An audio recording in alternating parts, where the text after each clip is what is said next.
And welcome back to Greedo Plays MMA. Told you guys after we hit 1,000 subscribers here on the channel, we're gonna have more type of content on Greedo Plays MMA. And obviously more content than just fight week stuff, but here is gonna be the start of our weekly UFC best bets. So we're gonna do 5 best bets beyond obviously just the predictions that we do every Saturday or Sunday here on the channel. I'm going to give you guys the 5 best bets that I like the most going in to each individual UFC card. Obviously this week, UFC Nashville with Derek Lewis and Taliesin Teixeira in the main event. If you watch the main channel, Greedo Plays, is similar to what we did with college basketball and we're doing right now with the MLB, so you'll see the format as we go. Before you get into the video, folks, make sure to hit that subscribe button down below for some more UFC and MMA content here on the channel. Earlier this week, we posted our UFC Fight Night Nashville predictions, of course, the full card breakdown. Derek Lewis, Taliesin Teixeira, I go through all 12 of those fights. It's over an hour long. We do that weekly here on the channel. This video, again, the video that you're watching right now, is more specific to just bets, obviously, and I guess, I don't want to say gambler's perspective, but just more of the betting perspective of how I'm viewing this card and the stuff that I personally like, rather than just money lines. Because obviously, again, on the predictions videos, I don't really look at odds for predictions when I do those videos. This is what I'm going to be playing towards the weekend. But in those videos, like the prediction videos, first fight of the night is like, it's the first fight of the night on this Nashville card is Fatima Klein, Melissa Martinez. I don't care if Fatima Klein for the predictions video. I don't care if she's a minus 1,100 favorite. I'm still going to approach that fight like I do every other fight because, again, it's a cage fight. Either fighter can win. This is where we're looking at straight bets for individual fights. So let's do it. First for our 5 best bets, also Greedo Plays channel, link in the description down below. Again, MLB best bets. Okay, let's get into it. First of 5 best bets. Our first one is going to be Kennedy Nzechukwu and Valter Walker on the under rounds. I am very surprised that it's under 2.5. I was astonished when I saw this today. Because I thought initially there's nothing I can play for this fight. Okay? Because I'll just say it right now. You can watch the predictions video. I give a full 7-minute breakdown on Kennedy Nzechukwu and Valter Walker. And obviously we're going to talk about the fight more here. More in depth, obviously. But full transparency, I'm taking Kennedy Nzechukwu to win the fight by first round knockout. Here's the thing though. Even if Valter Walker wins, it's going to be early. I firmly believe that. So that's why I'm really shocked at the under 2.5. I kind of thought this was going to be at 1.5 here. But I kind of understand it because Nzechukwu has always been a guy, and this is the thing. Nzechukwu at light heavyweight, I always had a thing about him, and honestly, watching the Carlos Ulberg fight, which I will always pat myself on the back for, not a lot of people took Kenny Nzechukwu as a plus 280 dog against Carlos Ulberg. I did a long time ago, I'm just saying. Now, I'll be honest, I didn't think Ulberg was ever going to be all that good. That's besides the point. Nzechukwu did not come out. But Kennedy's thing was always, at light heavyweight, it's always, okay, he took a while to get going.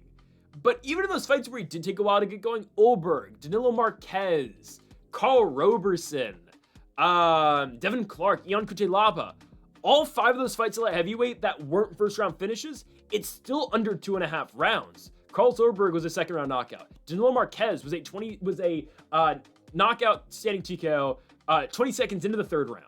The Carl Roberson fight ended 11 seconds before the 2.5 round mark would have hit. Ion Cutelaba fight, that's a fight that ends in the 2nd round. Devin Clark fight that ends in the 2nd round. Again, for us to be fine here, we just need to finish before the 12:30 mark of this fight. I don't think this fight's going that long. And on top of that, okay, that was Kennedy Nzechukwu at light heavyweight. So obviously after Nzechukwu lost to both Dustin Jacoby and Ovin St. Preux, and don't get me started on the OSP loss, Nzechukwu went up to heavyweight, which I will always say is the best decision a lot of these fighters can ever make because of just how bad the heavyweights are. So Nzechukwu went up, he beat Chris Barnett, he beat Lucas Brzeski, and both those fights were first round knockouts. That's why I firmly believe he's going to knock out Walker in the first round too. However, guys, if he doesn't beat Valter Walker, and if he's losing, which I really don't think is going to happen, it would honestly surprise me if the African Savage Nzechukwu doesn't go out and beat Valter Walker and do it fairly early. But even if he doesn't, well, he's probably going to get submitted by Valter Walker.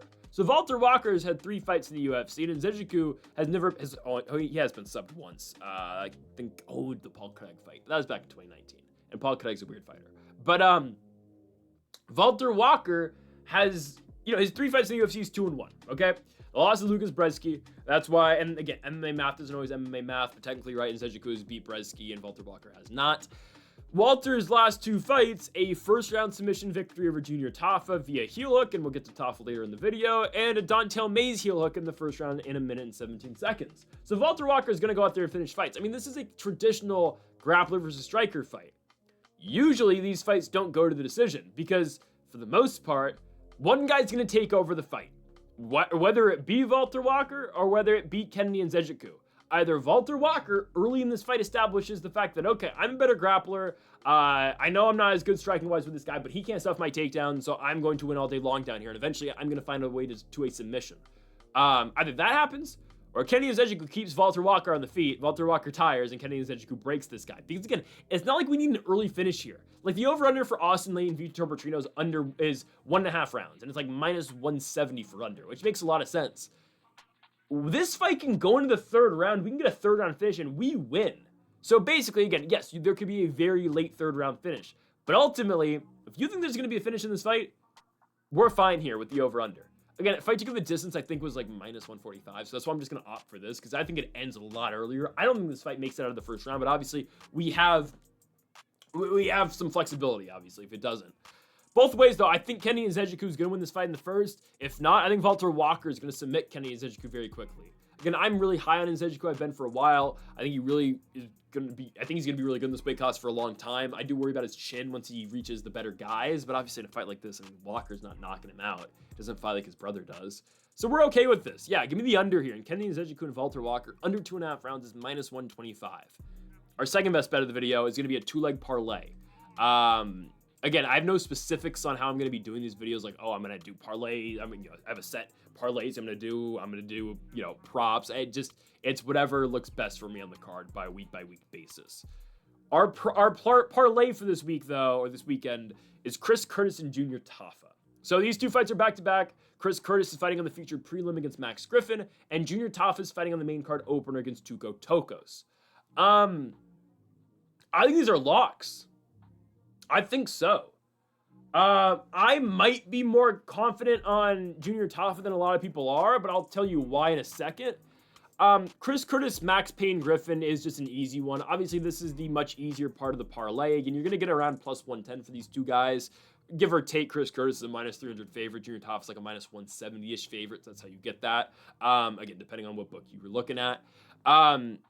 Chris Curtis should not have any problems dealing with a 40-year-old Max Griffin. And I know at the same time, the Action Man's 37. He's not getting any younger. I keep saying this about Chris Curtis. He's the world's unluckiest fighter, and Chris Curtis was a pulled groin away from being a fight away from the world championship. I'm not joking. Like, that's going to sound crazy. If he had beaten Brandon Allen, he would have gotten a fight against Nasruddin Imavov. He would have got a rematch against Imavov in France. Yeah, he would have just been the guy who would have fought Imavov. And if Curtis would have won that fight, then he would have been a fight away from the belt. But Curtis was right there, and he should have beaten Brendan Allen. And I understand. Chris Curtis has lost now back-to-back fights. He got head kicked in a really good fight against Roman Kopylov, a fight that, yes, he was going to lose against Roman Kopylov, but he fought very competitively against Kopylov in early January. He lost with a second left on the clock. Again, should have been a decision, probably, but whatever, fight got stopped. It's okay. This is just nothing but a levels fight. Max Griffin is just not on the Chris Curtis level. Chris Curtis is still a crafty striker. Max Griffin just swings hard and hopes and prays. Oh, trends. He's gone lost win back to back since 2020. I don't care. I just lost to Neil Magny, beat Tim Means, lost to Michael Morales, beat Jeremiah Wells, lost to Michael Chiesa. He barely got by Jeremiah Wells, who's never been really all that high level. He beat the Dirty Bird in 2022. Don't care.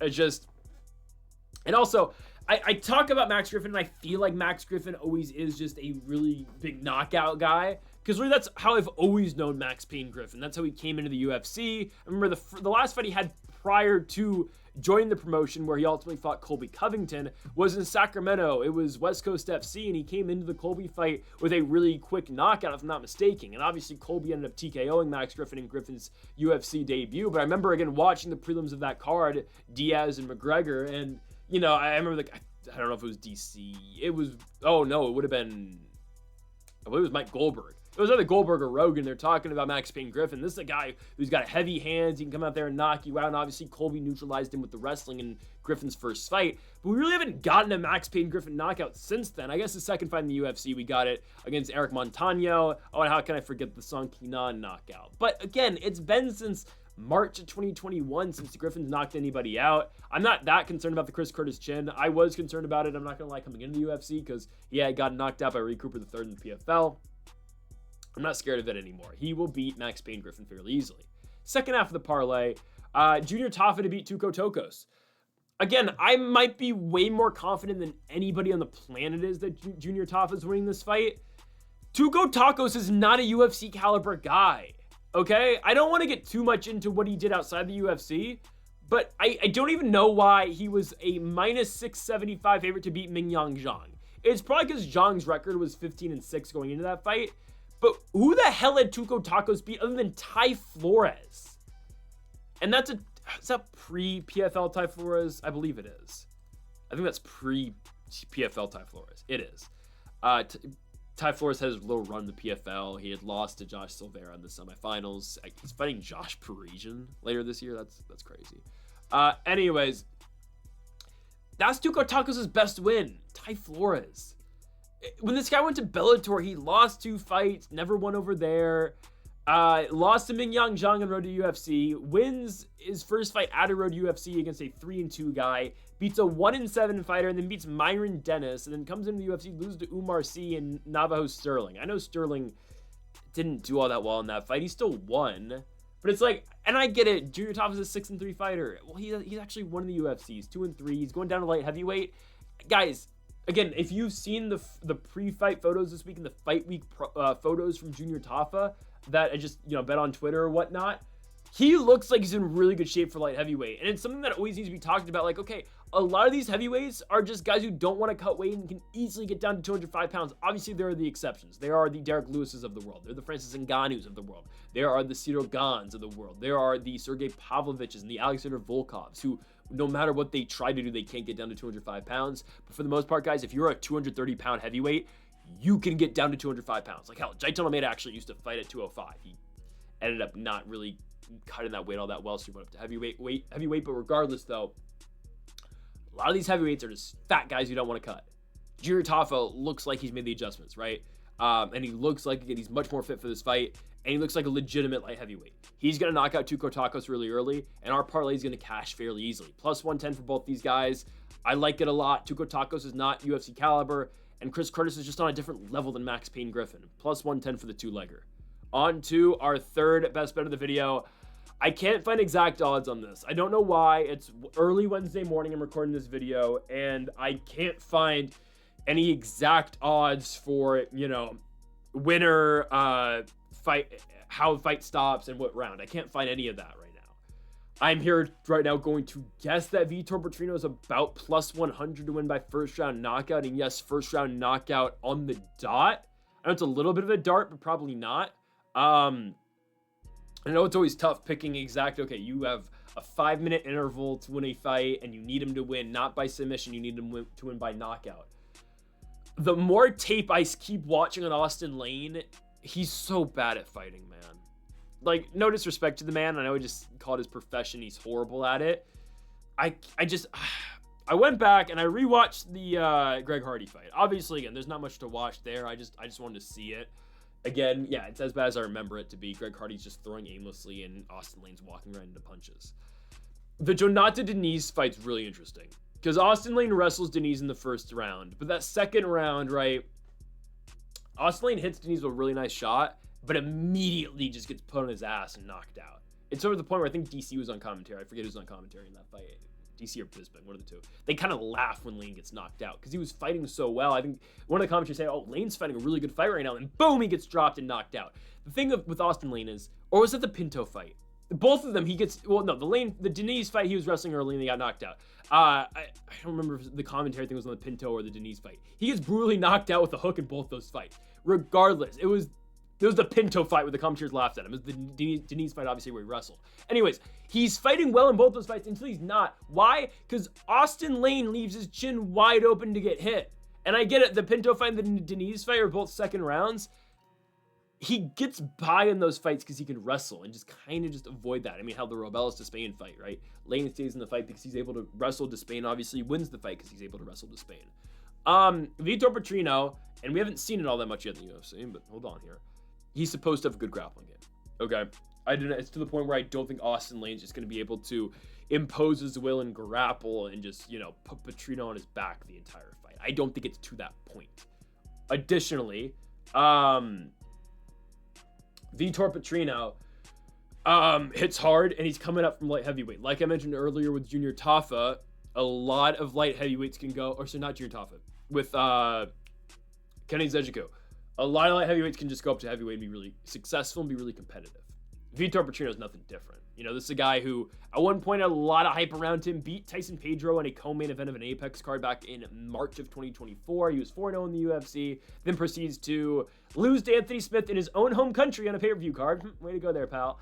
And then gets knocked out by Dustin Jacoby in Tampa in late December. Okay.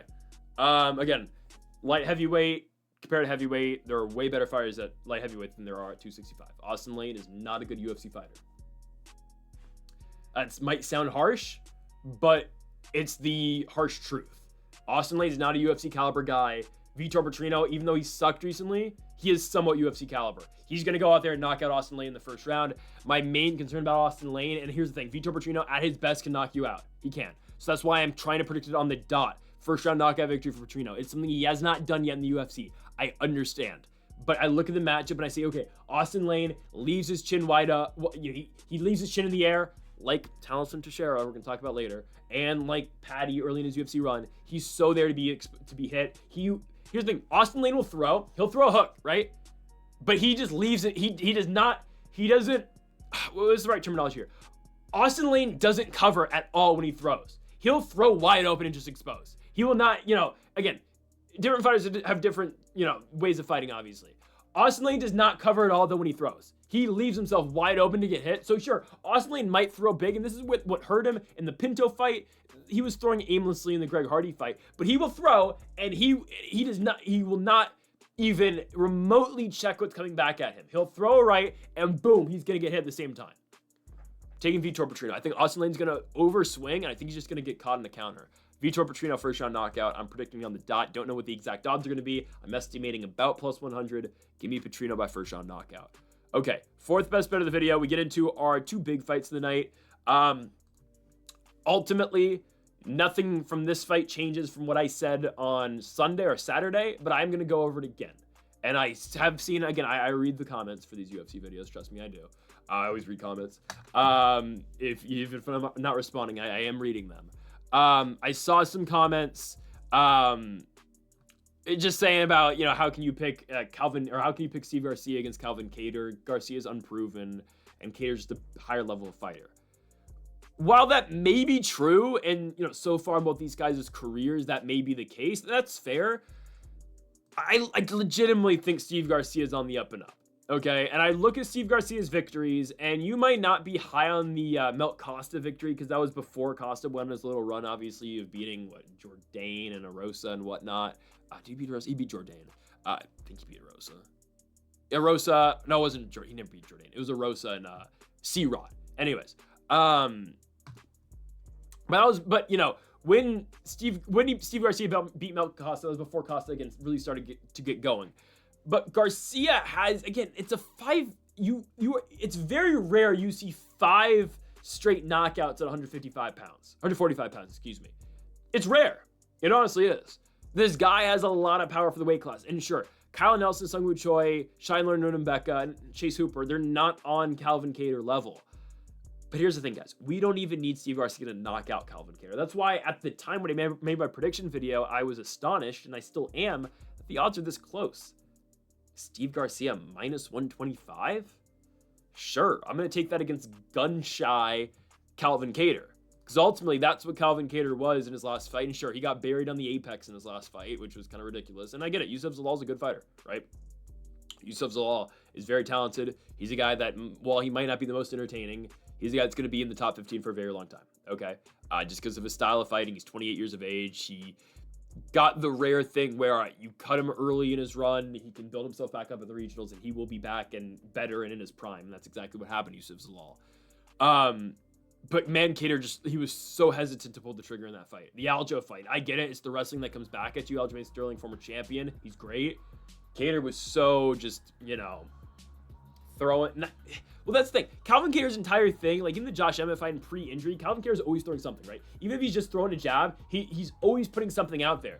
In the Aljo and Zalal fight, that just constant jabbing and the New England cartel style of fighting, we're gonna kind of go rock 'em, sock 'em, we're there to fight, we're gonna hands up, but obviously we're still moving forward. It wasn't there in the Aljo and Zalal fights. I'm here to tell you, this is the perfect time to sell on Calvin Kattar if there's any stock left. He's 37. He's not getting any better. Steve Garcia, this is a crossroads fight. Garcia's 33, sure, but Steve Garcia's never been able to make his run. This is his run right now. Calvin Kattar is not on anything right now. Calvin Kattar hasn't won a fight since the first half of the Biden administration. It's been since January of 22 since he won a fight against Shikadze, which was great. Ultimately, guys, he hasn't been the same guy since the Max Holloway fight. He hasn't.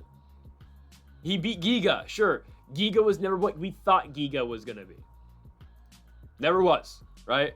Giga 100%, by the way, beat David Onama. That was a horrendous scorecards for that fight.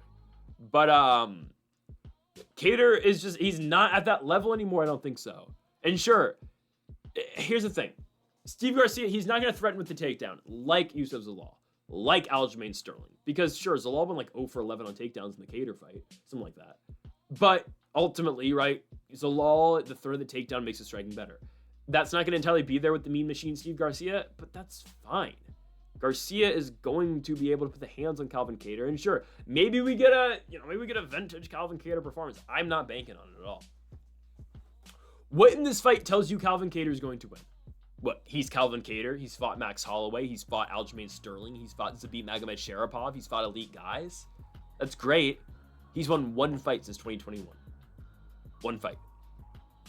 And he's not getting any younger. He's 37. He has not looked good since the injury. He's not moving the same after the injury. He just looks like a washed version of his former self. And trust me, I like Calvin Kattar. I wouldn't say I'm a huge fan of Kattar, just because I have no association to Kattar like that. But I like the guy. The Shane Burgos fight that he had at UFC 220 was tremendous. When he walked in to Moscow, Russia to fight Zabit Magomedsharipov with the US flag in a fight where if it went 5 rounds, he was going to win. That was electric. That was great. He's just not on that level anymore, guys. I'm going with the mean machine, Steve Garcia, to beat Calvin Kattar. It doesn't matter how he gets it done. We're just taking straight money line at minus 125. I think it's an absolute bargain of a price for Steve Garcia. Our final best bet of the video is Derek Lewis money line. This is the best value you're going to get on the card, guys. And this is not just, I'm picking it because it's a value play. No, if I was really looking for value plays, I would have given you Lauren Murphy money line for this video. I don't think she's going to win. I just said in the predictions video, I think Lauren Murphy is much better than a plus 500 underdog against Eduardo Maura. What has Maura done to deserve that? I think Maura is going to win, but I wouldn't bet it at all. This is not a value play. This is a legitimate thing. I think Derek Lewis is knocking out Taliesin Teixeira in the first round. And sure, you can bet that. You can bet up to a first round knockout for Lewis, or you can just bet Lewis knockout prop. I'm sure that's going to be great as well. Take it easy on yourself and just go Lewis money line here. The value's good enough. It's plus 210. Guys, Taliesin Teixeira is not as good as you think he is. It's that simple. Taliesin Teixeira is not nearly as good as people would think this guy is.